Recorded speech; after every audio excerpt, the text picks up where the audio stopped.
아줌마, 여긴 우리 자리 맡아놨는데. 안 비켜? 날카롭고 교양 없는 목소리가 고요한 강연장의 정적을 깼다. 토요일 오전 서울 용산구의 국방 컨벤션 센터는 미래의 리더 육군사관학교 입학 설명회라는 거대한 현수막 아래 수백 명의 인파로 북적였다. 대한민국의 내로라 하는 수재들의 부모들이 모인 자리, 그들의 얼굴에는 자부심과 함께 서늘한 경쟁심이 감돌았다. 맨 뒷줄, 관계자석 팻말이 놓인 구석에 조용히 앉아있던 표미경은 들고 있던 자료집에서 천천히 고개를 들었다. 화장기 하나 없는 민낯, 질은 좋아 보이나 언제 샀는지 모를 수수한 캐시미어 니트, 통이 넓은 슬랙스. 누가 봐도 입시에 지친 자식을 둔 평범한 아줌마의 모습이었다. 하지만 그녀의 직함은 대한민국 육군본부 인사참모부장, 별셋을 단 중장 표미경이었다. 이 줄은 관계자석입니다. 표미경이 무표정하게 대답했다. 그녀의 앞에 선 것은 한눈에 봐도 잔뜩 치장한 학부모 무리였다. 선두에 선 여자 김유라의 코에서 경멸이 섞인 콧방귀가 터져나왔다. 관계자, 당신이? 김유라의 옆에 서 있던 박선희가 표미경을 머리부터 발끝까지 노골적으로 훑어봤다. 어머, 웃겨. 딱 보니까 어디 파견 나온 청소 용역 아니면 커피 타는 사람이구만. 어디서 감히. 아, 말귀를 못 알아들어? 김유라가 짜증스럽다는 듯 표미경이 들고 있던 설명회 자료집을 손으로 세게 쳐냈다. 탁 하는 소리와 함께 자료집이 바닥에 나뒹굴었다. 더러운 손으로 어딜 만져. 격 떨어지게. 이런데 오려면 집에서 단장이나 하고 나오세요. 표미경은 말없이 허리를 숙여 자료집을 주우려 했다. 그 순간 박선희가 자기들끼리 들으라는 듯 큰 소리로 쑥덕거렸다. 요즘 애들은 엄마가 저렇게 누추하면 쪽팔려 하는 거 몰라? 어휴, 불쌍해라. 자식도 뻔하지. 무리의 마지막 여자 이혜진도 거들었다. 맞아. 이런 데는 부모급도 본다고. 저런 부모 밑에서 뭘 배우겠어? 김유라가 표미경을 어깨로 거칠게 밀치고 그 자리를 비집고 들어와 앉았다. 재수없게. 빨리 안 꺼지고 뭐해? 그녀는 핸드백을 의자에 던지듯 내려놓으며 보란듯이 말했다. 우리 남편이 이번에 준장으로 진급한 분이랑 골프 치는 사이인데 이런 데를 아무나 들인다고 난리 쳐야겠네. 그들은 표미경을 구석으로 완전히 밀어내고는 자기들만의 대화를 시작했다. 어머, 유라 씨. 제 가방 좀 봐. 시장표 아냐? 그러게 말이야. 진짜 분위기 흐리네. 저런 사람이랑 같은 공기를 마셔야 한다니. 조롱과 경멸의 말들이 비수처럼 날아들었다. 표미경은 아무 말 없이 바닥에서 구겨진 자료집을 주워들었다. 그녀의 얼굴에는 어떤 감정도 떠오르지 않았다. 그녀는 그저 한쪽 벽으로 비켜서서 그들의 대화를 묵묵히 들을 뿐이었다.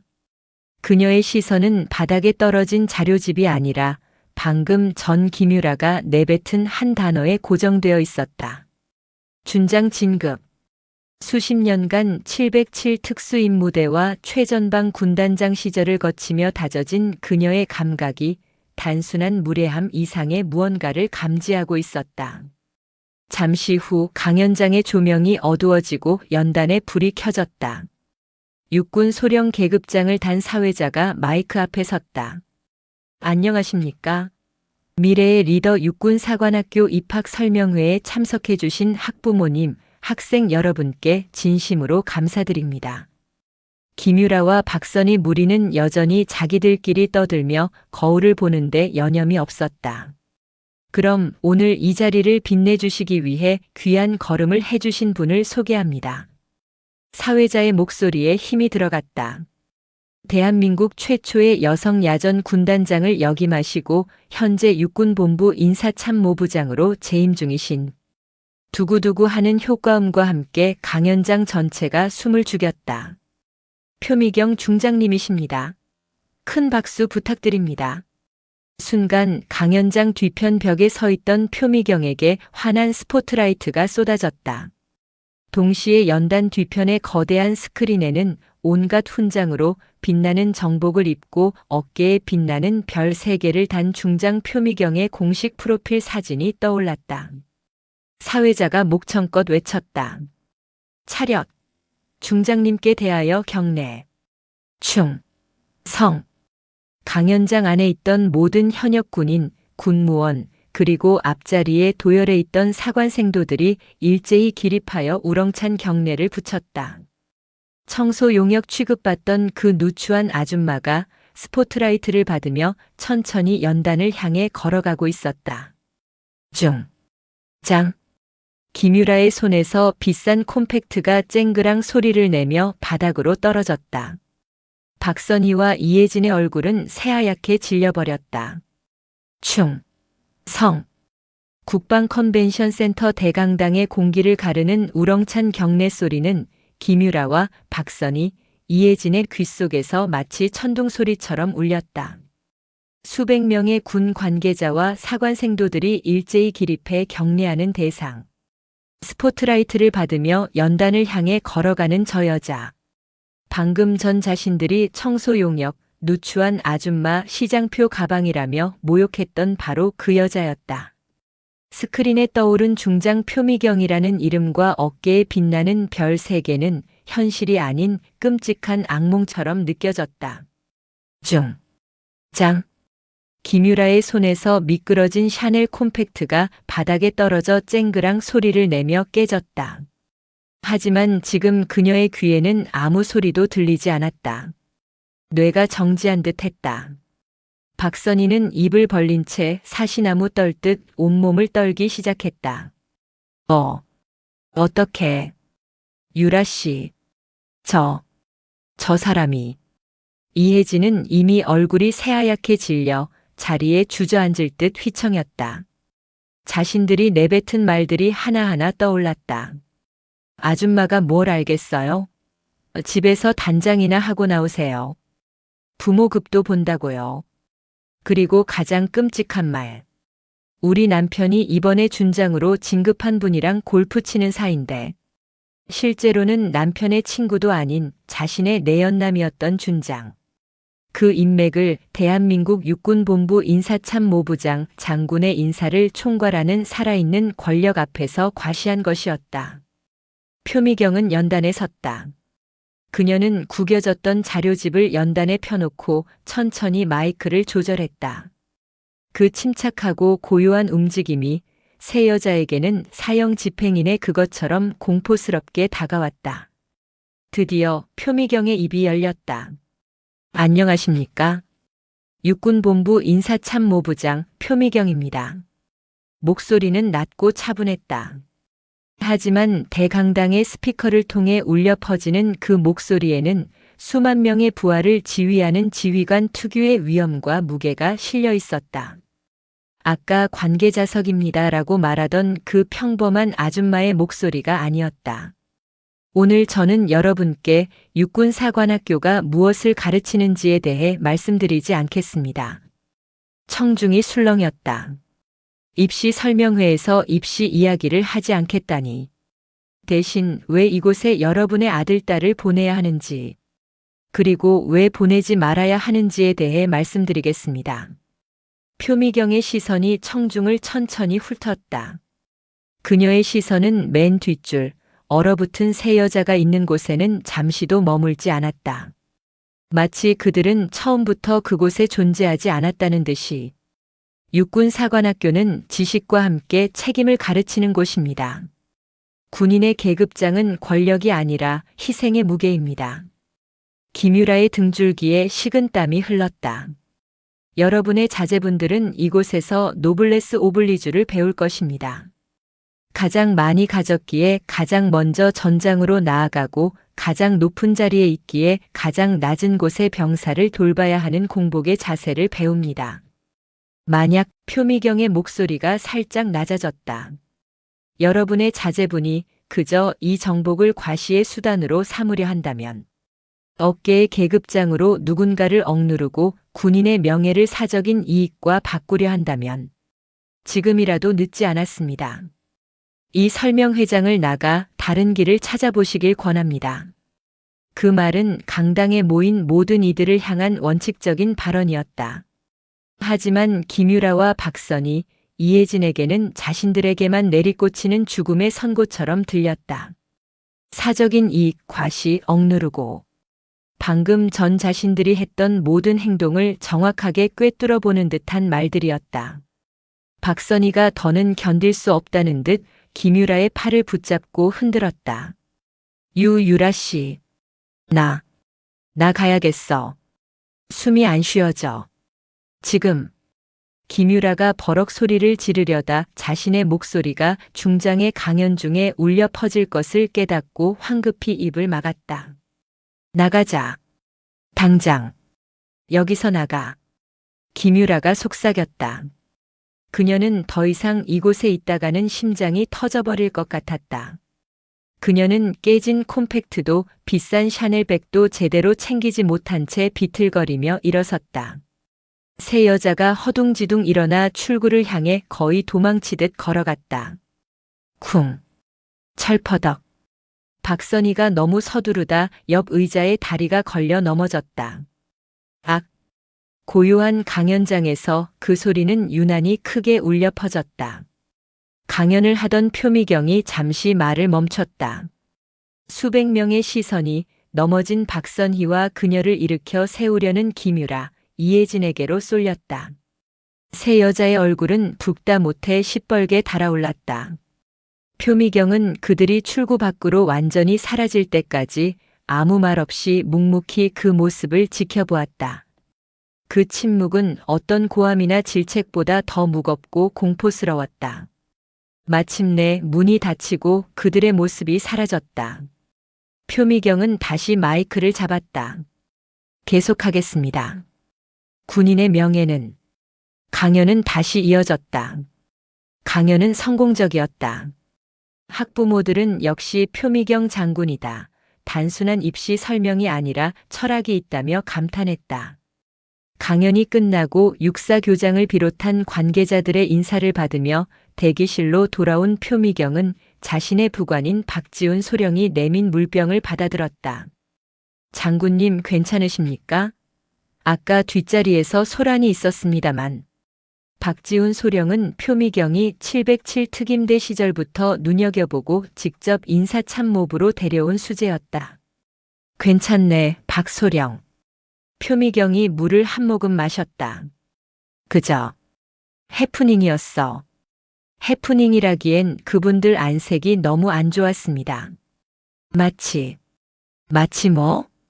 마치 나라를 잃은 사람들 같았습니다. 표미경의 입가에 희미한 미소가 스쳤다. 그랬을지도 모르지. 그녀는 창밖을 바라보았다. 아까의 모욕? 그런 건 금방 잊을 수 있었다. 수십 년 군 생활 동안 유리천장과 싸우며 겪었던 일들에 비하면 시장 바닥의 소음 수준이었다. 하지만 그녀의 머릿속에는 다른 것이 남아 있었다. 준장으로 진급한 분. 골프. 그것은 단순한 모욕이나 과시가 아니었다. 그것은 정보였다. 군 장성의 인사를 총괄하는 인사참모부장. 그녀의 귀는 군 내부의 모든 정보가 모이는 최종 종착지였다. 그리고 그녀의 감각은 저 준장이라는 단어에서 아주 옅지만 역겨운 부패의 냄새를 맡고 있었다. 박소령. 예, 장군님. 표미경은 사복 니트를 입은 아줌마의 모습 그대로 별 셋이 달린 자신의 검은색 제네시스 G90 지휘 차량에 올라탔다. 운전병 복귀한다. 용산 본부 집무실로. 예, 장군님. 차가 부드럽게 국방 컨벤션 센터를 빠져나갔다. 그리고 박소령. 네. 내 집무실로 바로 따라오게. 자네에게 조용히 알아봐 줄 것이 생겼어. 알겠습니다. 차창 밖으로 서울의 주말 풍경이 스쳐 지나갔다. 표미경의 눈빛이 누추한 아줌마의 무표정에서 적의 심장을 꿰뚫어 보는 철의 여인 표미경 중장의 눈빛으로 차갑게 가라앉고 있었다. 육군본부 청사가 있는 용산의 국방부 영내. 표미경의 집무실은 거대하고 고요했다.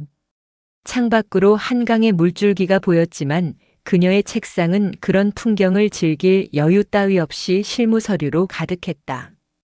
표미경이 사복 재킷을 벗어 의자에 걸치고 전투복으로 갈아입는 동안 박지훈 소령이 노크와 함께 들어섰다. 장군님 부르셨습니까? 앉게.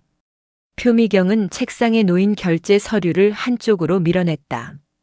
박소령, 자네는 내가 왜 자네를 707에서 이곳 인사참모부로 데려왔는지 아나? 박지훈 소령은 대답 대신 허리를 꼿꼿이 폈다. 자네의 그 꼼꼼함. 그리고 절대 새어나가지 않는 입. 무엇보다 더러운 걸 보면 참지 못하는 그 성격 때문이지. 표미경이 본론으로 들어갔다. 오늘 강연장에서 나를 모욕했던 여자들이 있네. 이름은 아마 김유라라고 했던 것 같군. 그건 중요하지 않아. 네. 그 여자가 자신의 인맥을 과시했네. 최근 준장으로 진급한 분과 골프를 치는 사이라고. 박지훈 소령의 눈이 살짝 커졌다. 민간인이 그것도 인사참모부장 앞에서 진급과 골프를 운운한 것. 그것이 무엇을 의미하는지 그는 즉각 알아차렸다. 장군님. 설마. 내 설마가 맞는지 확인해 봐야겠네. 이건 공식적인 감찰 지시가 아닐세. 자네와 나 둘만 아는 거야. 어떤 것을 확인해야 합니까? 첫째, 최근 6개월 이내 준장으로 진급한 모든 장성들의 명단. 특히 보직이. 돈 냄새 나는 곳. 알지? 군납, 보급, 시설, 건설. 그쪽 라인으로. 예, 알겠습니다. 둘째, 그 여자. 김유라. 그리고 함께 있던 박선희, 이혜진. 그 여자들의 신상. 남편이 누군지, 직업이 뭔지, 그리고 그 준장들과 어떤 연결고리가 있는지. 표미경은 잠시 말을 끊었다. 이건 내 개인적인 호기심일세. 오늘 나에게 청소 용역 같다고 하더군. 그래서 나도 청소를 좀 해볼까 해서. 박지훈 소령의 입가에 단단한 미소가 걸렸다. 충분히 이해했습니다, 장군님. 먼지 하나까지 샅샅이 털어오겠습니다. 조용히 하게. 쥐도 새도 모르게. 명심하겠습니다. 박지훈 소령이 집무실을 나가고 표미경은 다시 홀로 남았다. 그녀는 의자에 깊숙이 몸을 기댔다. 피곤하지 않았다. 오히려 피가 끓었다. 그녀가 평생을 바쳐 지켜온 군이었다. 그 군복의 명예가 저런 시장 바닥의 여자와 부패한 장성의 입에서 더럽혀지는 것을 참을 수가 없었다. 한편 그 시각, 강남구 청담동의 최고급 브런치 카페. 김유라, 박선희, 이혜진은 넋이 나간 얼굴로 마주 앉아 있었다. 테이블 위에는 김유라가 주문한 샴페인이 멍하니 놓여 있었다. 어떡해. 유라 씨. 우리 이제 어떡해. 박선희가 울먹이며 말했다. 그 여자가 진짜 별셋이었어. 인사참모부장. 그게 얼마나 높은 거야? 이혜진이 떨리는 손으로 휴대폰을 검색했다. 세상에. 육군본부. 군단장급. 사성장군 바로 밑이야. 우리 아들 육사. 이제 다 끝났어. 이혜진의 말에 박선희가 거의 발작적으로 소리쳤다. 그게 문제야? 당장 우리 남편들 회사 어떡해. 그 여자가 마음만 먹으면 세무조사든 뭐든 다. 김유라만이 말이 없었다. 그녀는 손톱을 잘근잘근 씹으며 아까부터 누군가에게 계속 전화를 걸고 있었다. 고객님이 전화를 받을 수 없어. 안 받아. 전화를 안 받아. 누구? 당신 남편? 아니, 그분. 박선희가 눈을 동그랗게 떴다. 설마, 그 준장? 김유라가 고개를 끄덕였다. 그녀의 얼굴은 공포로 일그러져 있었다. 유라 씨, 미쳤어? 지금 그 사람한테 전화하면 어떡해? 우리가 그 사람 이름 팔았다는 거 알면. 그럼 어떡해? 그 여자가. 표미경 그 여자가 준장 얘기를 들었단 말이야. 분명히 들었어. 만약에 우리 뒷조사를 하면. 김유라의 말이 맞았다. 표미경이 그들의 무례함을 문제 삼는 것은 두렵지 않았다. 하지만 표미경이 그 준장의 존재를 파고드는 것은 차원이 다른 문제였다. 그냥 넘어가 주지 않을까? 그냥 아줌마들끼리 싸운 거라고.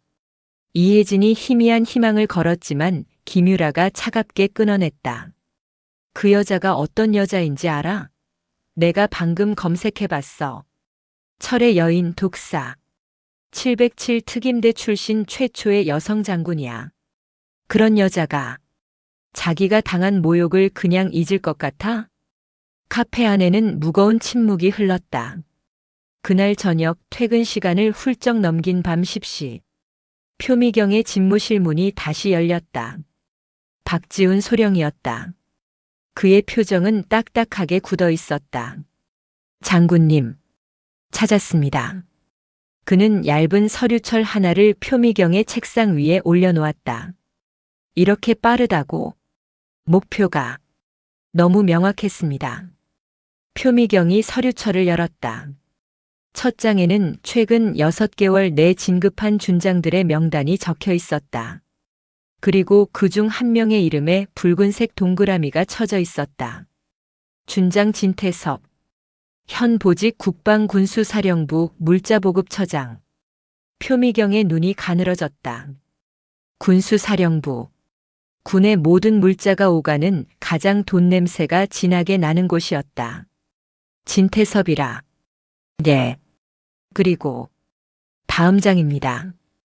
표미경이 다음 장을 넘겼다. 김유라, 박선희, 이혜진의 신상 정보였다. 박선희와 이혜진의 남편은 중견기업의 임원, 평범한 사업가였다. 문제는 김유라였다. 김유라. 직업 명품 수입 부티크라 벨라 대표. 미혼이라고? 네. 서류상으로는 그렇습니다. 하지만 박지훈 소령이 마지막 장을 가리켰다. 현재 거주지는 한남동의 최고급 아파트 더 힐입니다. 그런데 그 아파트의 소유주가 해인건설이라는 곳의 법인 명의로 되어 있습니다. 해인건설?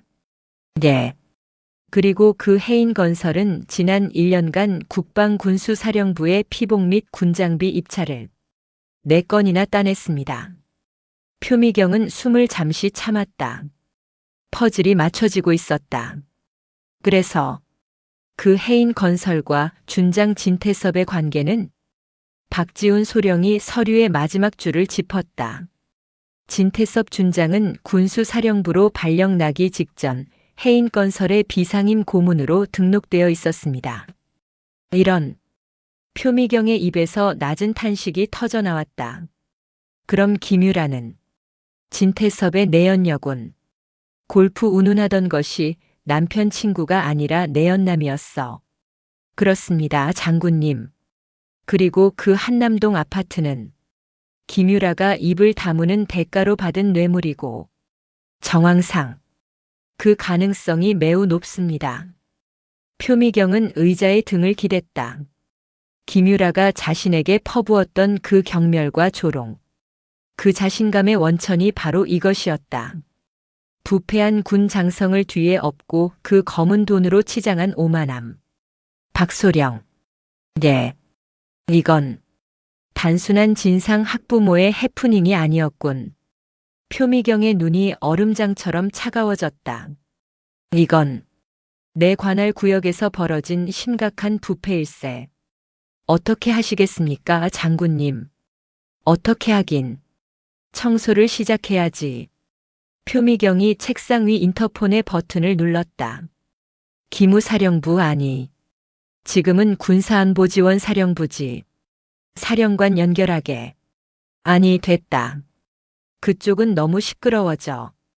그녀는 잠시 생각에 잠겼다. 박소령. 자네 707 시절에 쓰던 비공식 라인. 아직 살아있나? 박지훈 소령의 눈이 빛났다. 언제든 가동 가능합니다, 장군님. 좋아. 내일 당장 그 해인건설이라는 곳. 그리고 준장 진태섭. 그자의 지난 5년간의 모든 행적. 자금 흐름.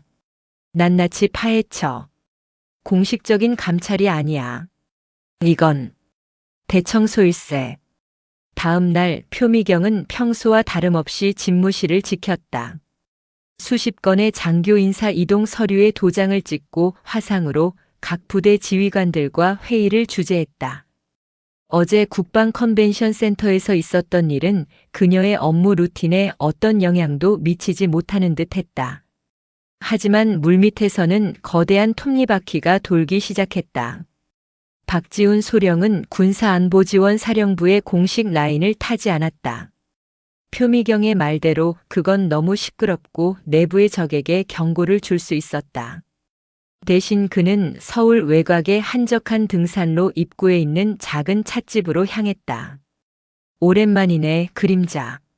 찻집 주인 강태식은 707 특임대에서 표미경의 직속 부하이자 박지훈의 선배였던 인물이었다. 그는 불의의 사고로 다리를 다쳐 전역한 후 이렇게 정보 브로커와 보안 컨설턴트의 경계에 있는 삶을 살고 있었다. 박소령. 당신이 여기까지 행차할 정도면 보통 일은 아닐 텐데. 혹시 사모님 지시인가? 사모님은 그들만의 은어였다. 표미경 중장을 뜻했다. 박지훈이 고개를 끄덕이며 작은 USB 하나를 찻상 위로 밀었다. 진태섭 준장. 그리고 해인건설. 강태식의 표정이 순간 굳었다. 박소령. 이건 낚시가 아니야. 이건 상어 낚시라고. 그것도 백상아리. 알아. 그래서 당신을 찾아왔지. 공식 라인으로는 꼬리만 잡을 뿐이야. 우리는 머리를 원해. 해인건설. 그 뒤가 누군지 알고 하는 소리인가? 강태식이 찻잔을 들며 나지막이 말했다. 그 뒤에는 윤 장군이 있어. 윤 장군이라면 이미 전역한 윤성환 장군? 그래. 육군 참모총장까지 지내고 지금은 국방위원회의 실세로 불리는 그림자 회장 윤성환.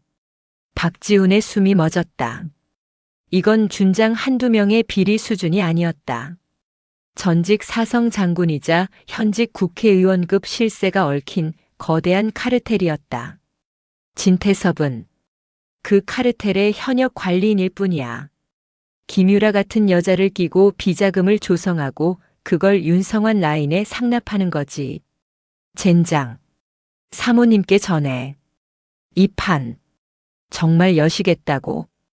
박지훈이 자리에서 일어났다. 사모님은 이미 문을 여셨어. 우리는 그저 그 문을 부술 뿐이야. 자료 넘겨줘. 그들의 모든 비자금 장부 연결된 인물들. 전부. 강태식이 쓴웃음을 지었다. 역시 그분다워. 알겠어. 그림자가 그림자 회장을 한번 털어보지. 한편 준장 진태섭은 미칠 지경이었다. 그러니까 내가 감히 인사참모부장한테 그따위 소리를 짓거렸다고. 한남동 더 힐 아파트. 김유라는 진태섭의 발밑에 무릎을 꿇고 울고 있었다.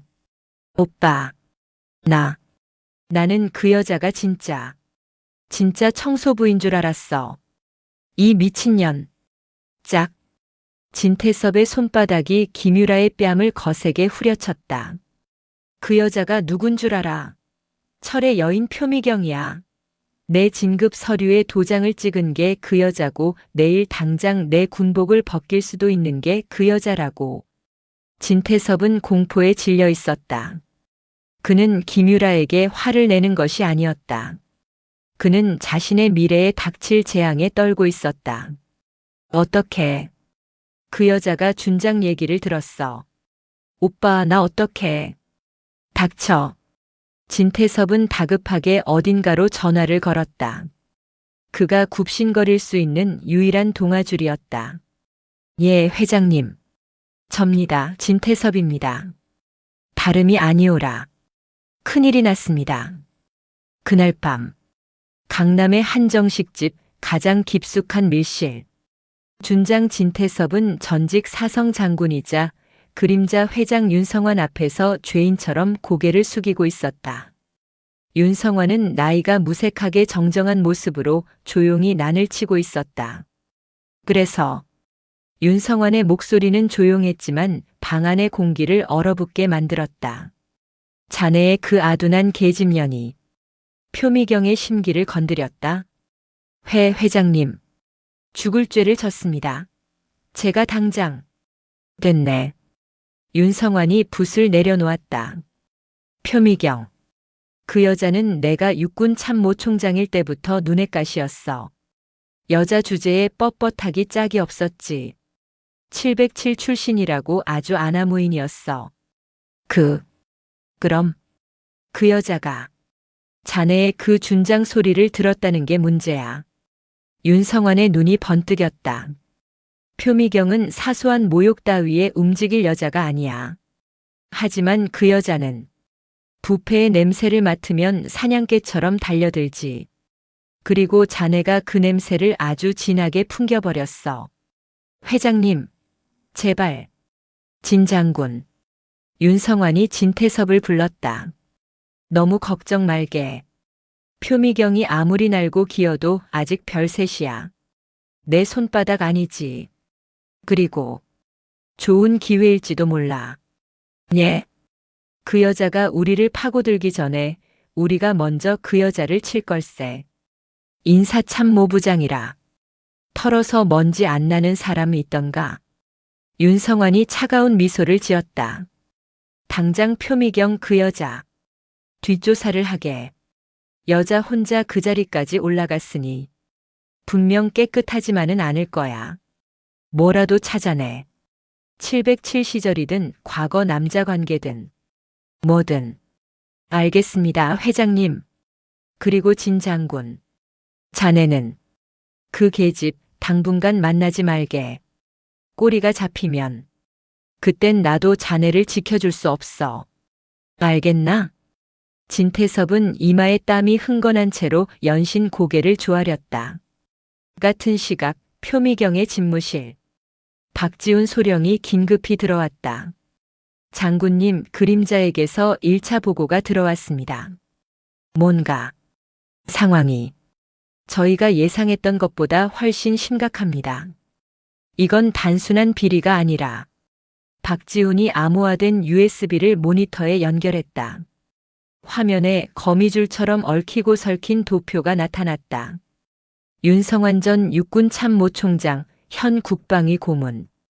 그리고 그 밑으로 수십 개의 화살표가 뻗어나갔다. 진태섭 군수사령부, 박영수 방위사업청, 이준기 기무사령부.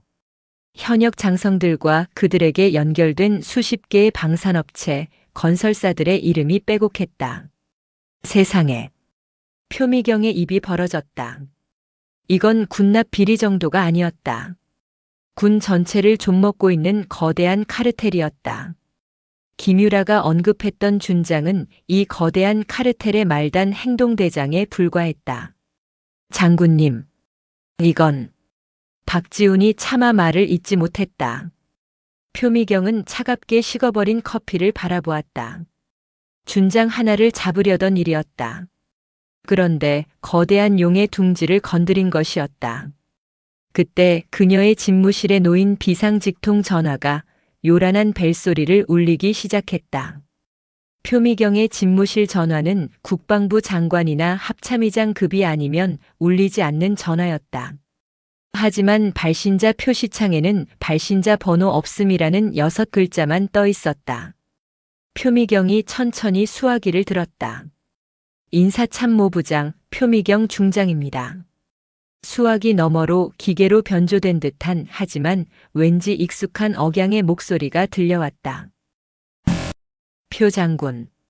오랜만이군. 표미경의 온몸에 소름이 돋았다. 윤성환이었다. 한가한 주말에 아둔한 여자들 때문에 기분이 많이 상했나? 누구십니까? 하하. 내 목소리를 잊었을 리가. 표 장군. 내가 충고하나 하지. 윤성환의 목소리가 얼음처럼 차가워졌다. 가끔은 잠자는 개는 건드리지 않는 게 좋아.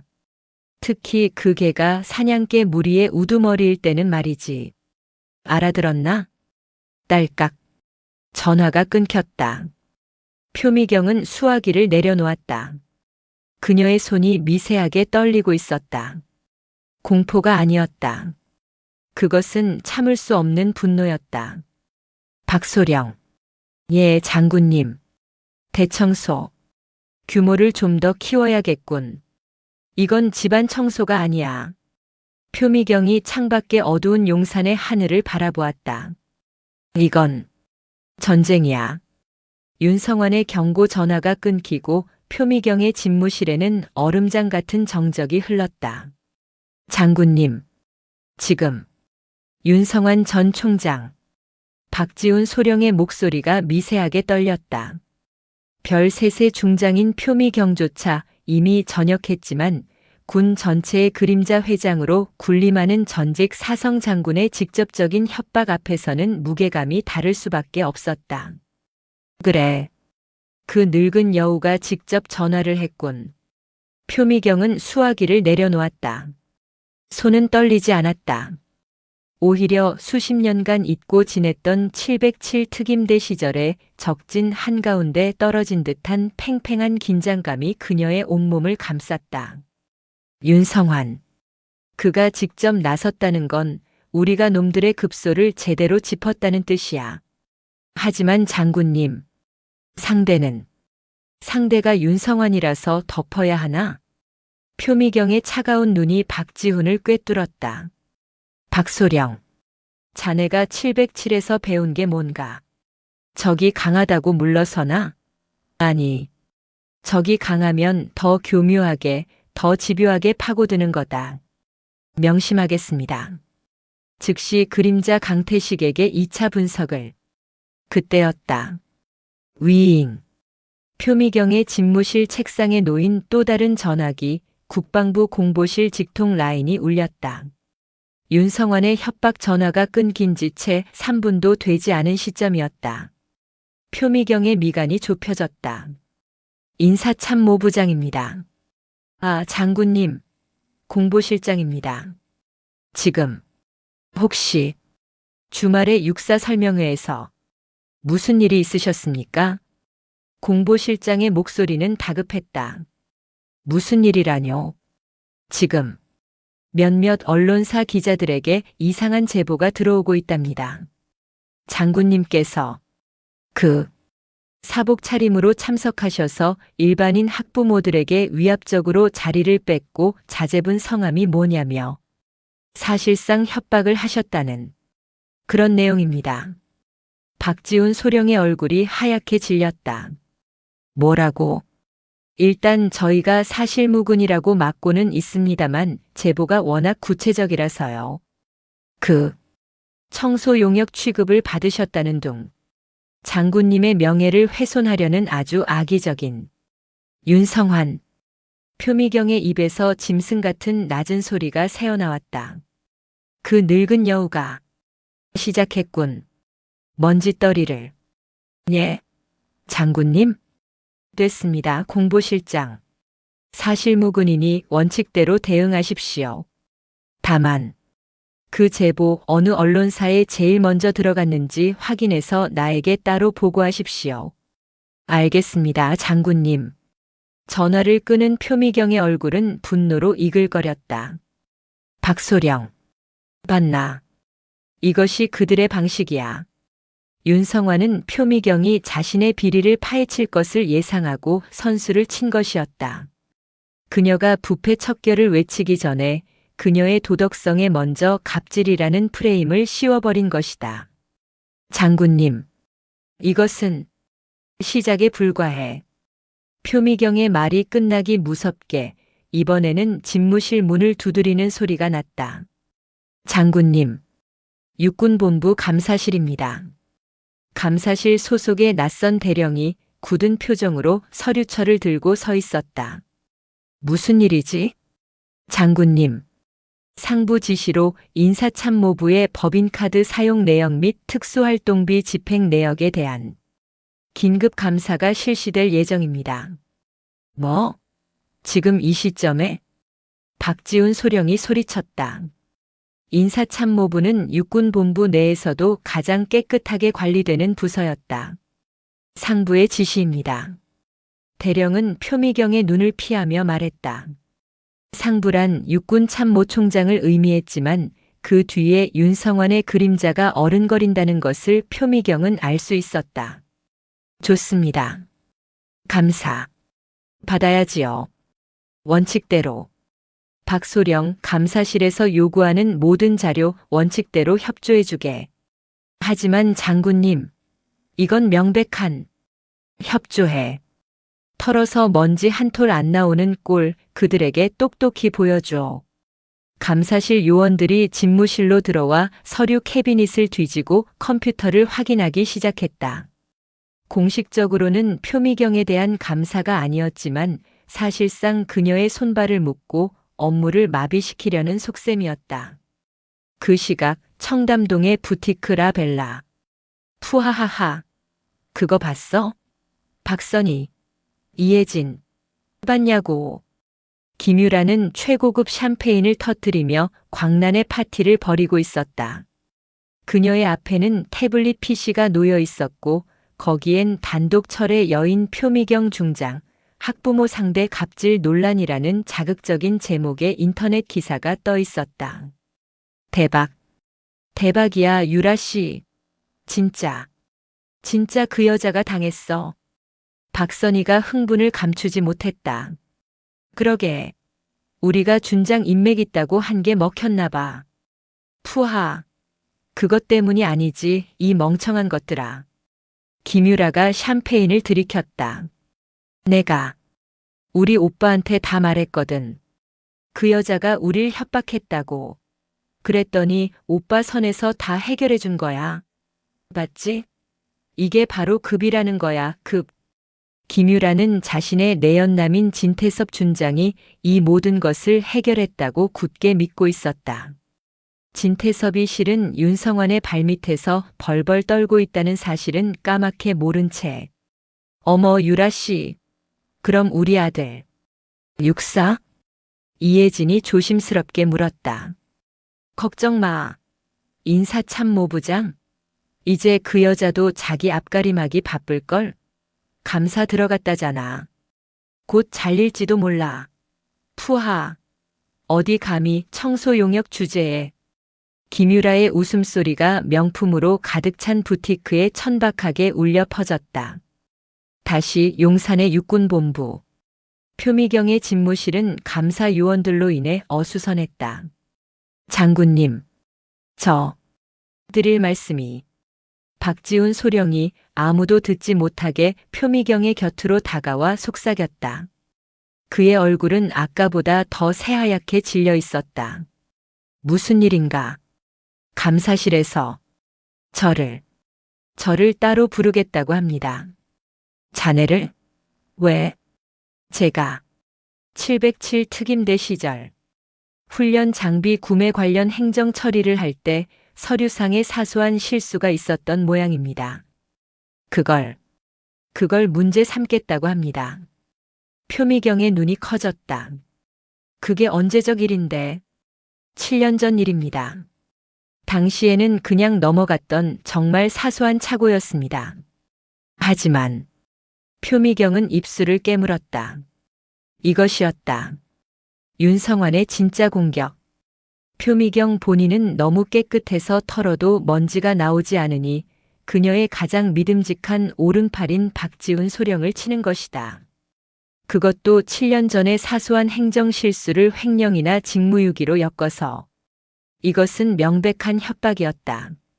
표미경, 내가 계속 파고들면 내 사람은 죽는다. 감사실 직원이 박지훈에게 다가왔다. 박지훈 소령님, 잠시 저희와 함께 가주셔야겠습니다.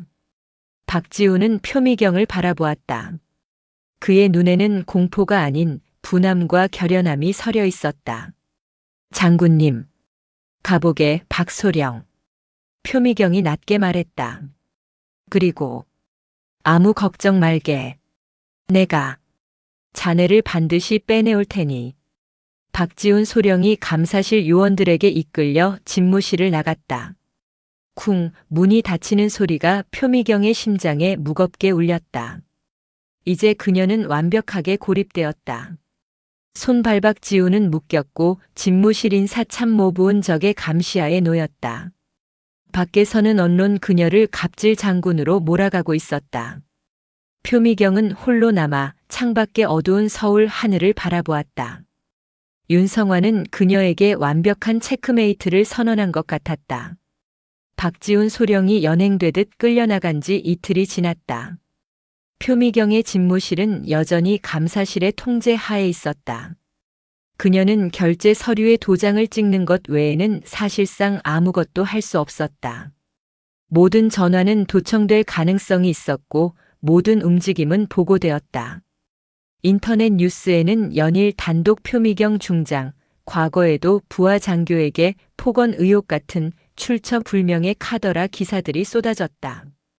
윤성환의 카르텔이 공보실과 언론을 어떻게 주무르고 있는지 적나라하게 보여주는 증거였다. 박지훈 소령은 조사라는 명목하에 사실상 구금되어 7년 전의 행정착오를 고의적인 군수품 횡령 미수로 몰아가는 강압적인 신문을 받고 있었다. 육군본부 전체가 이 기묘한 사태를 숨죽여 지켜봤다. 철의 여인이 추락하는가 아니면 이 모든 것을 뒤집어 엎는가. 그날 밤 11시 모두가 퇴근한 텅 빈 집무실에서 표미경은 전투복 상의를 벗어 의자에 걸쳤다. 후, 긴 한숨이 나왔다. 그녀는 책상 위의 가족 사진을 바라보았다. 군인이었던 남편은 오래전 작전 중 순직했다. 그녀에게는 이 군대가 가족이었고 전부였다. 그녀는 책상 서랍 가장 깊숙한 곳을 열었다. 그곳에는 군용 통신망에 연결되지 않는 구형 이지 휴대폰 한 대가 잠들어 있었다. 707 특임대장 시절 비상 연락망으로 사용하던 유령 전화기였다. 그녀는 전화기를 들고 집무실 밖으로 나갔다. 용산의 육군본부 영내 인적이 드문 후문공원. 차가운 밤 공기가 그녀의 뺨을 스쳤다. 그녀는 전화기의 전원을 켰다. 그리고 단 하나의 번호를 눌렀다. 사모님, 오랜만입니다. 수화기 너머로 쇳소리 같기도 하고 모래가 긁히는 것 같기도 한 기묘한 목소리가 들려왔다. 그림자 강태식이었다. 강 중사. 아직 살아있었군. 중사 아닙니다. 전역한 지가 언젠데. 지금은 그냥 찻집 사장입니다.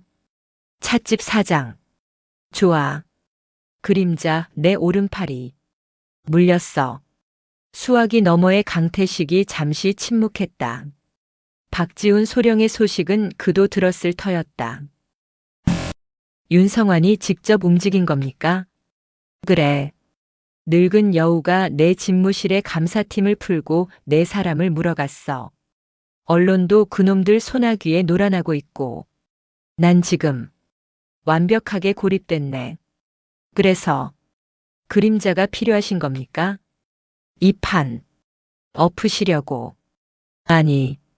표미경의 목소리가 얼음장처럼 차가워졌다. 없는 게 아니야. 도려낼 거야. 윤성환의 심장을 도려내야겠어. 그러려면 놈들의 돈줄, 그 붉은 피가 흐르는 곳을 찾아야 해. 자네가 말했던 그 백상아리 윤성환의 자금줄. 해인건설 말고 더 깊은 곳. 그놈의 심장 말이야. 강태식이 낮게 웃었다. 역시 사모님답습니다. 하지만 그놈의 심장은 철갑으로 둘러싸여 있습니다. 공식적인 은행 계좌는 전부 깨끗할 겁니다. 윤성환은 그런 놈입니다. 그래서 자네에게 전화한 거야, 그림자. 공식적인 게 아닌 비공식 금고. 그놈들이 검은 돈을 현금으로 쌓아두는 곳. 혹은 그 돈을 세탁하는 창구. 찾아보겠습니다. 하지만 시간이 필요합니다. 그리고 박지훈 소령. 그 친구가 버텨줘야 할 텐데요. 그쪽 라인 기무사 신문 꽤나 독합니다. 7년 전 먼지를 대들보로 만들 놈들입니다. 박소령은 버틸 거야. 그 전에 우리가 칼을 찾아야 해. 알겠습니다. 움직이죠. 아, 그리고 사모님. 말하게. 윤성환이 사모님을 치기 위해 고용한 사냥개가 있습니다. 언론사에 루머를 뿌리고 사모님 뒷조사를 하는 놈입니다. 조심하셔야 합니다.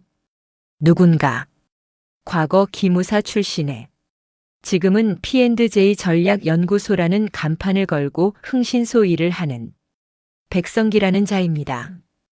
그놈이 지금 사모님의 707 시절까지 파고 있습니다. 백성기라. 알겠네. 그놈도 청소 목록에 추가하지. 전화를 끄는 표미경은 다시 어둠 속으로 스며들었다. 윤성환이 공식적인 감사와 언론으로 그녀를 압박했다면 표미경은 이제 707 시절의 유령들을 움직여 어둠 속에서 반격을 준비하기 시작했다. 한편 강남의 한 유흥주점.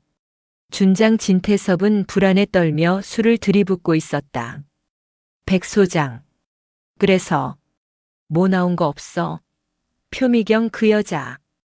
그의 앞에는 사냥개 백성기가 음흉한 미소를 지으며 앉아 있었다. 하. 진 장군님. 그 여자가 괜히 철의 여인이 아닙니다. 털어도 먼지가 안 나와요. 남편은 순직했지 사생활은 군대밖에 없지. 아이고. 젠장. 뭐라도 찾아내. 여자 혼자 별셋을 달았는데 깨끗할 리가 없잖아. 뭐든 스캔들이든 돈이든 찾고는 있습니다만 쉽지가 않네요. 대신 백성기가 몸을 앞으로 숙였다. 그 여자 말고 그 여자를 물고 늘어지는 파리는 한 마리 찾았습니다. 파리? 진 장군님. 김유라라고 아십니까? 진태섭의 얼굴이 순간 굳었다. 그 여자는 왜? 백성기가 USB 하나를 테이블 위에 탁 놓았다. 진 장군님. 당신 간도 크십니다. 윤성환 회장님 돈으로 조성한 비자금을 그 여자한테 그렇게 쏟아부으셨어요? 한남동 아파트에 청담동 부티크까지. 진태섭의 얼굴이 하얗게 질렸다. 너, 내 뒷조사를. 윤 회장님 지시입니다. 백성기가 차갑게 말했다. 표미경을 치라고 하셨지만 동시에 꼬리도 정리하라고 하셨거든요. 당신이 바로 그 꼬리입니다, 진 장군. 에이. 그런데 말입니다. 이 김유라라는 여자 아주 재미있습니다. 백성기가 USB의 내용을 노트북으로 보여주었다. 이 여자가 진 장군님이 사준 그 부티크라 벨라. 거기가 아주 세탁 맛집이더군요. 장군님이 준 돈만 세탁하는 게 아니라 장군님 몰래 다른 돈도 세탁하고 있었어요. 뭐라고? 이 여자 장군님이 준 비자금을 또 따로 빼돌리고 있었습니다. 당신을 보험으로 잡고 있었던 거죠. 혹시라도 당신이 팽당하면 이걸 터뜨리려고. 화면에는 김유라가 숨겨둔 금고에서 비밀 장부를 꺼내는 CCTV 영상이 희미하게 찍혀 있었다. 진태섭은 온몸에 피가 빠져나가는 기분이었다. 백 소장. 그 장부. 네. 제가 확보했습니다. 백성기가 음흉하게 웃었다. 윤 회장님께는 아직 보고드리지 않았습니다. 이 장부가 표미경을 잡는 데 쓰일지 아니면 진 장군님을 잡는 데 쓰일지. 백성기는 진태섭의 어깨를 툭툭 쳤다. 표미경이 빨리 무너져야 할 겁니다. 안 그러면 당신이 먼저 무너질 테니까. 안 그렇습니까? 진태섭은 공포에 질린 눈으로 자신의 목을 겨누는 또 다른 칼날을 바라보고 있었다. 표미경은 지금 전쟁터에 있었다. 집무실은 적의 감시 캠프가 되었고 오른팔은 포로로 잡혀갔다. 그녀는 고립무원의 성주였다. 하지만 그녀는 707의 유령 강태식을 움직였다. 사모님, 찾았습니다. 이틀 뒤 표미경의 유령 전화기가 다시 울렸다. 윤성환의 심장 말인가? 아닙니다. 더 확실한 걸 찾았습니다. 강태식의 목소리는 흥분으로 떨리고 있었다. 윤성환을 치기 전에 그놈의 오른팔인 진태섭을 먼저 잘라내야 합니다. 그리고 그 진태섭을 자를 칼을 찾았습니다. 칼? 진태섭의 내연녀 김유라. 그 여자가 이중 장부를 쓰고 있었습니다. 표미경의 눈이 번뜩였다. 이중 장부라니. 진태섭이 군납 비리로 챙긴 검은 돈을 김유라의 부티크라 벨라를 통해 세탁했습니다. 그런데 이 여자가 진태섭 몰래 그 돈의 일부를 횡령하고 그 내역을 아주 꼼꼼하게 장부로 적어뒀더군요. 왜 그런 짓을? 보험이죠. 만약 진태섭이 자기를 버리면 이 붉은 장부를 터뜨려 동귀어진하겠다는 속셈이었습니다. 아주 영악한 여자입니다. 그 장부 지금 어딨나? 제가 확보했습니다. 어젯밤 청담동 부티크의 특급 보안을 그림자 방식으로 뚫었습니다. 지금 제 손에 있습니다. 장부 원본입니다. 표미경은 숨을 참았다. 이것은 핵폭탄이었다. 진태섭의 비리 내역뿐만 아니라 그 돈이 어디서 왔는지, 즉 군수사령부의 어떤 비리를 통해 조성되었는지가 날짜별로 적혀 있을 터였다. 잘했네, 강 중사. 아니, 강 사장. 그런데 사모님, 문제가 하나 있습니다. 뭔가? 그 장부. 윤성환의 사냥개인 백성기도 노리고 있었습니다. 저희가 한 발 빨랐지만 그놈도 이 장부의 존재를 압니다. 아마 곧 김유라를 족치든 저희를 쫓든 할 겁니다. 백성기. 표미경은 잠시 생각에 잠겼다. 좋아. 그 사냥개를 우리 쪽으로 끌어들이지. 예. 장군님. 그놈은 윤성환의 충견입니다. 충견은 먹이를 주는 주인을 따르는 법. 그리고 더 크고 맛있는 먹이를 주면 옛 주인을 물어뜯기도 하지. 표미경은 즉시 박지훈 소령의 구금 장소를 물었다. 군사안보지원사령부의 서빙고 분실, 과거 독재 정권 시절부터 악명 높던 곳이었다. 강 사장, 그 붉은 장부의 사본을 지금 당장 P&J 전략연구소의 백성기에게 보내게. 익명으로. 장군님, 그건. 그리고 메시지를 남겨. 원본은 내가 가지고 있다. 윤성환이 아니라 나에게 와라. 더 큰 것을 주겠다. 라고 미끼를 던지시는 겁니까? 그놈이 뭘까요? 물어. 그놈은 돈 냄새를 맡는 하이에나니까. 그리고 그 장부의 원본. 그걸 가지고 지금부터 내가 가는 곳으로 오게. 사냥을 시작해야겠어. 어디로 가시려고 합니까? 표미경이 전투복 재킷을 다시 집어들었다. 내 부하를 되찾으러 가야지. 서빙고로. 같은 시각 서빙고 분실의 지하신문실. 박지훈 소령은 꼬박 이틀 밤을 새운 신문으로 초주검이 되어 있었다. 말해. 7년 전에 내가 빼돌리려던 군장비, 그거 표미경이 시킨 거지. 그런 사실 없습니다. 이 새끼가 아직도 정신을 못 차렸네. 내년 상관은 지금 갑질로 군복 벗게 생겼어. 너라도 살아야지. 표미경이 시켰다고 불어. 그럼 넌 살려줄 테니까. 신문관 윤성환 라인의 기무사 요원이 재떨이를 집어 던지려던 순간 쾅! 신문실의 철문이 거칠게 열렸다. 차가운 밤 공기와 함께 어깨에 별셋을 단 전투복 차림의 표미경이 서 있었다. 그녀의 뒤에는 서빙고 분실의 지휘관 대령이 사색이 된 채 따라붙어 있었다. 누구? 신문관이 놀라 자리에서 벌떡 일어났다. 표미경은 그를 쳐다보지도 않고 의자에 묶여있던 박지훈 소령에게로 걸어갔다. 박소령. 꼴이 말이 아니군. 장군님. 어찌. 일어나게. 표미경이 직접 박지훈의 결박을 풀었다. 자. 장군님. 지금 여긴. 정식. 신문관이 당황해서 소리쳤다. 표미경이 천천히 고개를 돌렸다. 그녀의 눈은 전장의 적을 바라보는 눈빛이었다. 자네. 소속이 어딘가? 군사안보지원. 사령부. 소속입니다. 계급은? 소령입니다. 좋아. 표미경이 박지훈을 부축해 일으켰다. 육군본부 인사참모부장 중장 표미경이다. 지금 이 시간부로 내 직속 부하인 박지훈 소령을 내 부대로 복귀시킨다. 장군님, 그건 절차상. 절차? 표미경이 신문관의 턱 밑까지 다가갔다.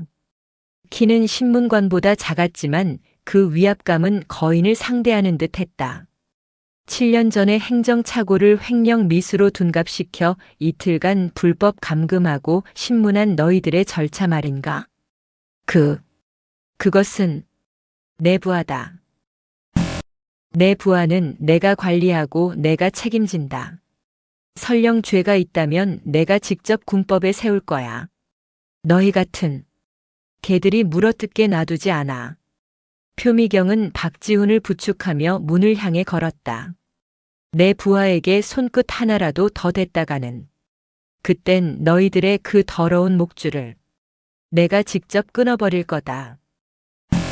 아, 그리고 표미경이 문 앞에서 멈춰섰다. 너희들의 주인에게 전해. 잠자는 개는 내가 아니었다고. 진짜 사냥이 이제 시작됐다고 말이야. 표미경은 박지훈을 데리고 칠흑 같은 어둠이 깔린 서빙고 분실을 유유히 빠져나왔다.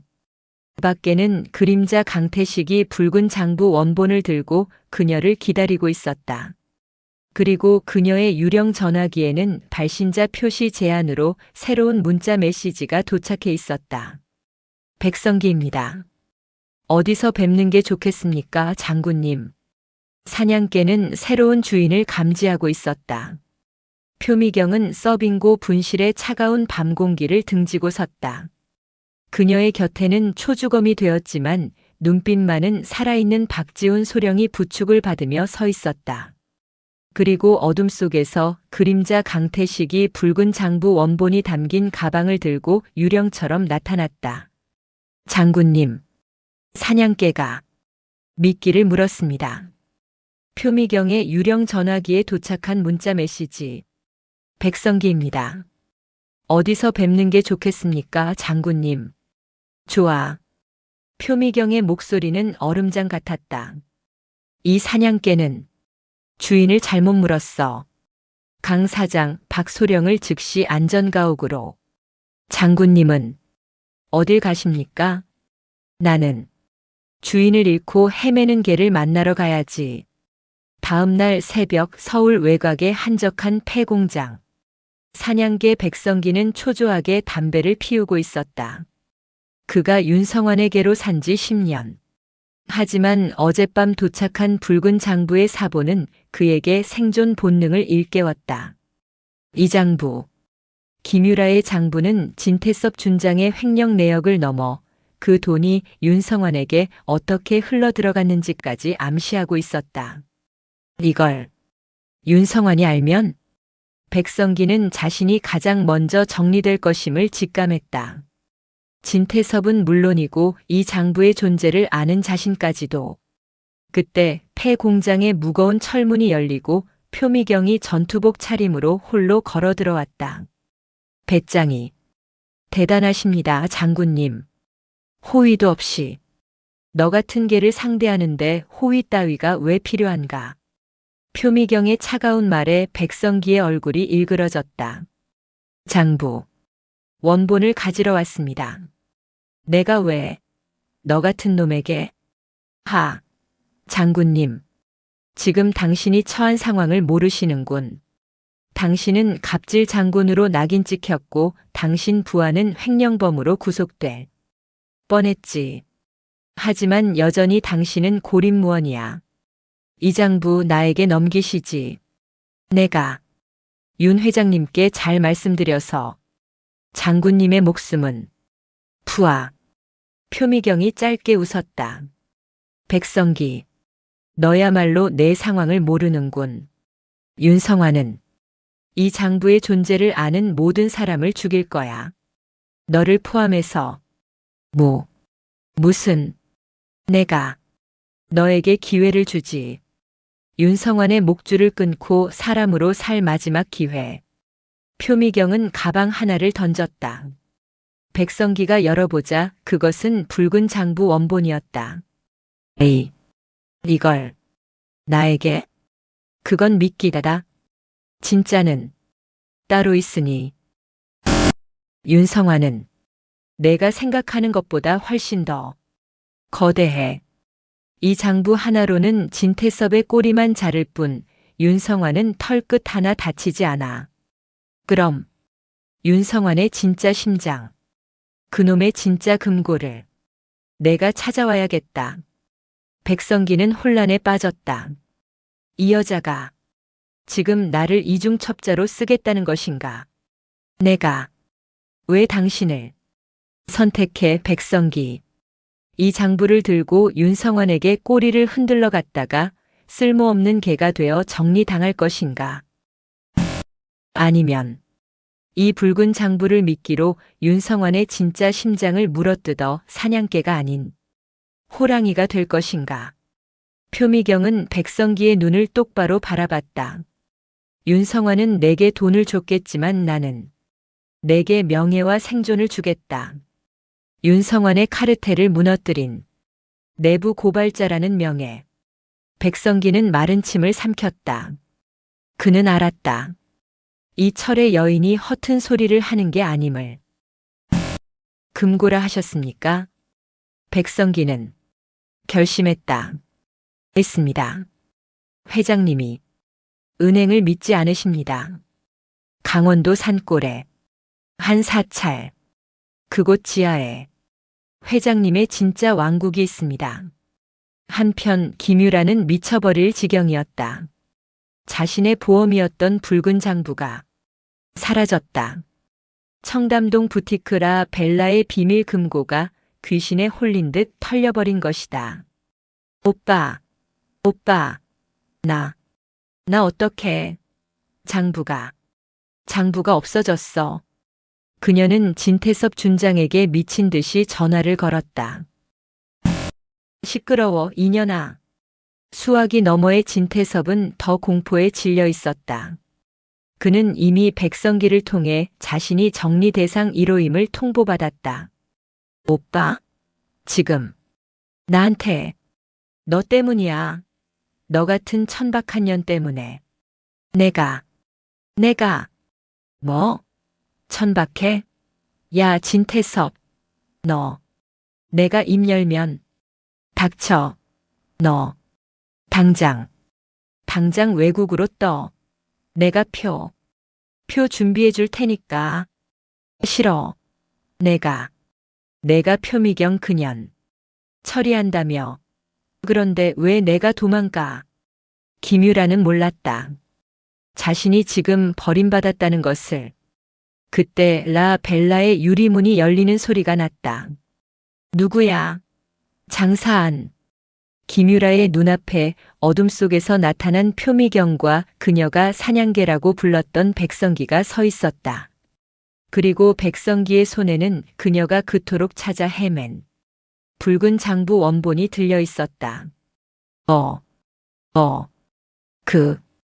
그걸 당신들이 표미경이 차갑게 말했다.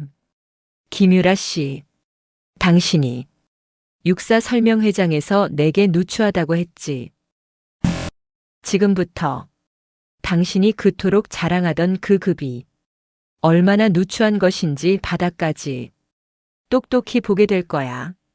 백성기가 김유라에게 다가가 그녀의 휴대전화를 빼앗아 바닥에 던져 박살냈다. 진태섭 장군님, 지금 공항으로 튀고 계십니다. 당신, 버리고, 거짓말. 그리고 당신의 이 붉은 장부. 백성기는 장부를 표미경에게 공손히 넘겼다. 이젠 장군님의 칼이 되었습니다. 축하드립니다, 김유라 씨. 당신, 이 전쟁에 아주 중요한 증거물 1호가 되셨습니다. 김유라는 그 자리에 주저앉아 아이처럼 울부짖기 시작했다. 강원도 인제 인적이 드문 깊은 산골. 겉보기에는 고즈넉한 사찰 현암사가 자리 잡고 있었다. 이곳은 윤성환의 그림자 왕국이자 그의 심장인 금고가 숨겨진 곳이었다. 사모님, 백성기가 보낸 정보가 맞다면 저 대웅전 지하입니다. 문제는 경비입니다. 안전가옥에서 회복한 박지훈 소령이 위성 사진을 보며 브리핑했다. 그림자 강태식은 이미 사찰 주변의 모든 통신망을 감청하고 있었다. 경비는 전원 과거 정보사 및 특전사 출신 용병들입니다. 총기 소지도 의심됩니다. 사찰에 용병이라. 표미경이 차갑게 웃었다. 이건 공식적인 작전이 될 수 없네. 우리가 뚫어야 해. 장군님, 이건 너무 위험합니다. 만약 발각되면 우린 갑질 장군이 아니라 불법 침입을 한 범죄자가 되겠지. 표미경은 자신의 전투복 매무새를 가다듬었다. 그녀의 곁에는 강태식이 준비한 707 비공식 팀, 즉 유령들이 어둠 속에 대기하고 있었다. 하지만 박소령, 저 안에 윤성환의 30년치 악행이 잠들어 있네. 저걸 꺼내지 못하면 우리는 저 늙은 여우의 먼지떨이에 맞아 죽을 뿐이야. 작전명은 대청소다. 707의 유령들이 왜 무서운지 저 그림자 회장에게 똑똑히 보여주지. 그날 밤 폭우가 쏟아졌다. 하늘이 돕는 듯 했다. 강태식이 사찰의 모든 전력과 통신망을 마비시켰다. 5분이면 비상전력이 돌아옵니다. 표미경과 707팀이 어둠을 뚫고 담을 넘었다. 둘은 대웅전 입구, 셋은 후방. 비명도 없이 윤성환의 용병들이 하나둘 쓰러졌다. 실탄이 오가기 직전 표미경의 팀은 이미 그들의 목에 칼을 들이댄 후였다. 이것은 전쟁이 아니었다. 작전이었다. 대웅전 거대한 불상 뒤편. 백성기가 알려준 대로 비밀 통로가 나타났다. 그리고 그 끝에 나타난 거대한 강철문. 장군님, 이겁니다. 박지훈 소령이 가져온 특수 장비로 문을 개방했다. 문이 열리는 순간 그들은 숨을 삼켰다. 돈. 사과 상자에 담긴 5만 원권 현금 다발, 골드바, 각종 보석들. 하지만 그게 다가 아니었다. 세상에 방 한쪽 벽면을 가득 채운 수백 권의 검은색 장부, 그리고 하드디스크와 USB가 담긴 수십 개의 상자. 국방위원 55 의원, 합참의장 XXX, 언론사 KO 사장. 이름표가 붙은 상자들. 그것은 윤성환의 약점 보관소이자 대한민국을 주무르던 그림자 왕국 그 자체였다. 에이, 이것만 있으면. 박지훈이 떨리는 목소리로 말했다. 그래, 이것만 있으면 윤성환의 숨통을 끊을 수 있어. 표미경이 가장 위에 있던 진태섭의 이름표가 붙은 상자를 열었다. 그 안에는 김유라의 붉은 장부보다 훨씬 더 추악한 원본 장부와 두 사람이 밀회를 즐기는 사진들까지 들어있었다. 그때였다. 움직이지 마. 사찰의 비상전력이 예상보다 빨리 돌아왔다. 살아남은 용병들과 사찰에 상주하던 윤성환의 집사가 총구를 겨누고 있었다. 하, 표미경 장군. 이시라던데. 당신이 여기까지 어쩐 일이십니까? 집사가 비웃으며 말했다. 당신들, 이제 다 끝났어. 회장님께 보고 가. 퍽. 집사의 말이 끝나기도 전에 어둠 속에서 누군가가 튀어나와 그의 팔을 꺾어버렸다. 백성기. 표미경의 눈이 커졌다. 아, 장군님. 정말 게 취급을 하시는군요. 백성기가 숨을 헐떡이며 말했다. 제가 윤 회장님의 경비 시스템을 너무 얕보셨습니다, 장군님. 비상전력은 3분이었습니다. 내가 왜 말씀드렸지 않습니까? 호랑이가 되기로 했다고. 백성기는 용병의 총을 빼앗아 표미경의 발밑에 던졌다. 이제 이 왕국의 증거들은 모두 장군님의 것입니다. 이걸로 그 늙은 여우의 목을 치시지요. 표미경은 백성기를 잠시 바라보다가 박지훈에게 고개를 끄덕였다. 박소령, 증거물 전부 확보하게. 예, 장군님. 그때 윤성환의 집사가 발악하듯 소리쳤다. 에이, 이 배신자. 회장님이 너희를 가만두지 않을 거야. 당장. 띠리리리링. 바로 그 순간 집사의 주머니에서 윤성환의 직통 전화가 울리기 시작했다. 표미경은 그 전화를 집어들었다. 그리고 천천히 통화 버튼을 눌렀다. 표 장군. 오랜만이군. 수화기 넘어 윤성환의 목소리가 들려왔다. 그는 이미 모든 것을 알고 있었다. 내 왕국에 쥐새끼가 들었다고 하던데. 그게 자네였나? 그래. 내 금고는 구경할 만했나? 하지만 어쩌나 자네는 이제 불법 무장 강도가 되었는데 내 금고에 들어간 순간 자네의 정의는 범죄가 되는 거야. 윤성환의 여유로운 목소리. 그는 이것마저 계산하고 있었다.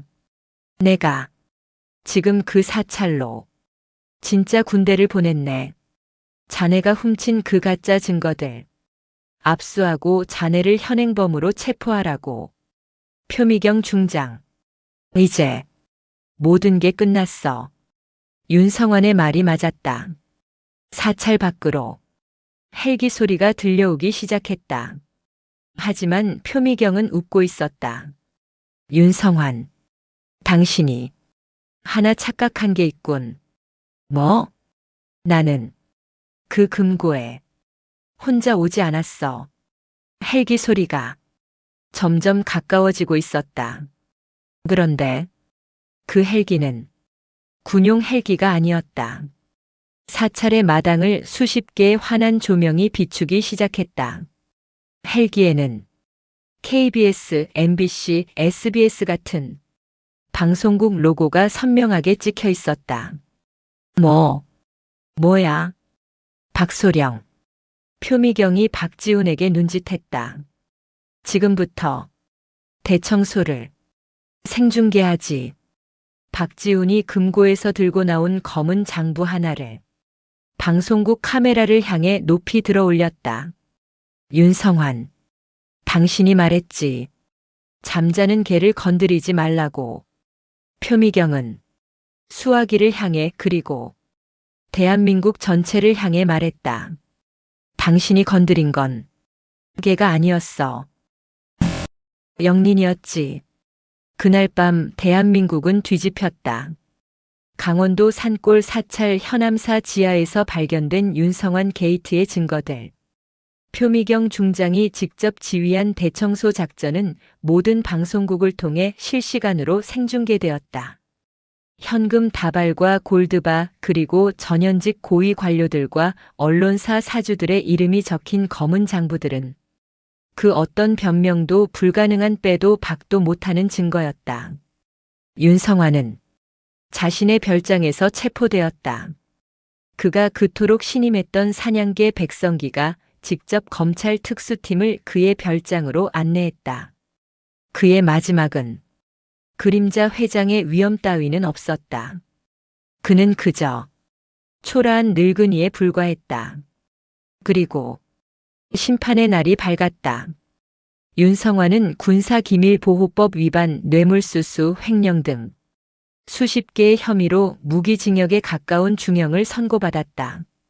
그가 평생 쌓아올린 그림자 왕국은 표미경의 손에 하룻밤 만에 무너져 내렸다. 준장 진태섭.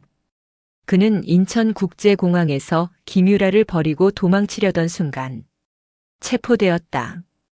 김유라의 붉은 장부와 윤성환의 원본 장부는 그가 반박할 여지조차 주지 않았다.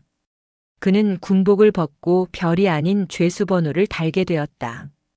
법정에서 그는 모든 것을 김유라의 탓으로 돌리려 했지만 그럴수록 그의 형량만 무거워질 뿐이었다. 김유라.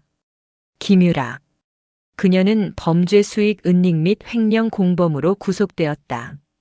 그녀가 그토록 자랑하던 청담동 부티크라 벨라는 압수수색 당했고 한남동 더 힐 아파트는 뇌물로 인정되어 몰수당했다.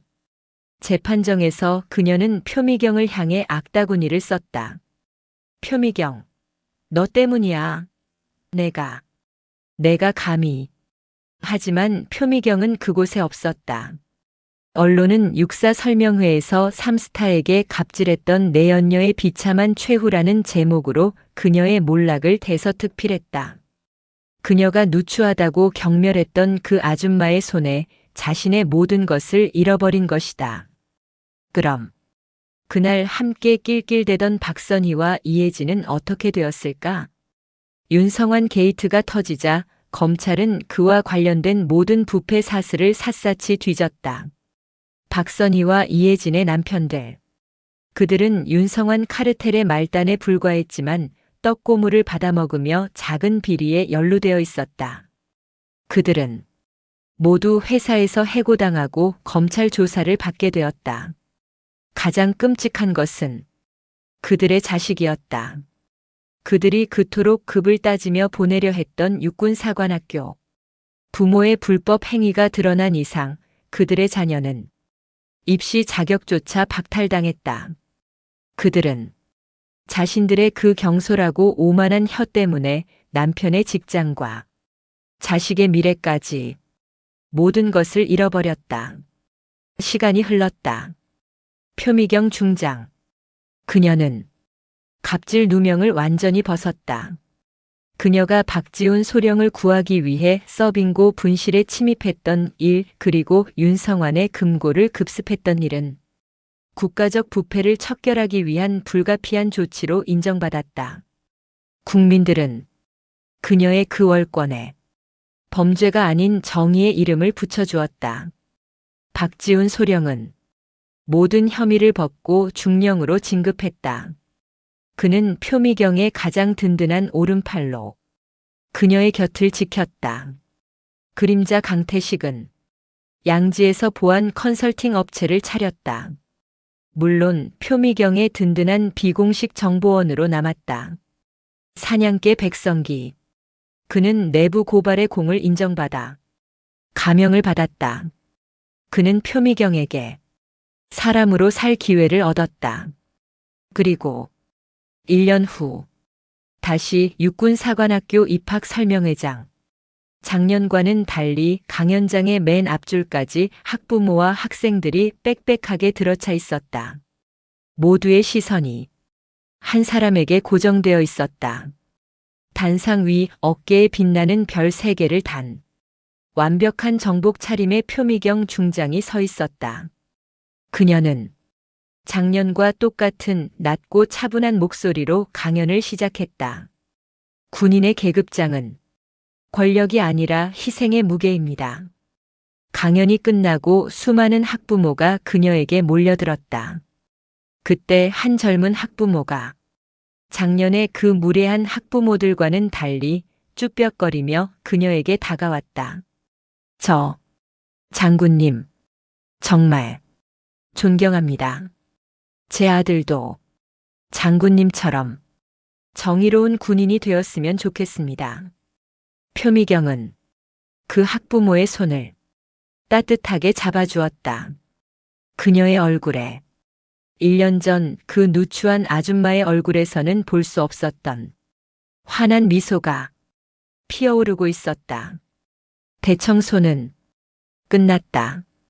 그리고 정의는 제자리를 찾았다.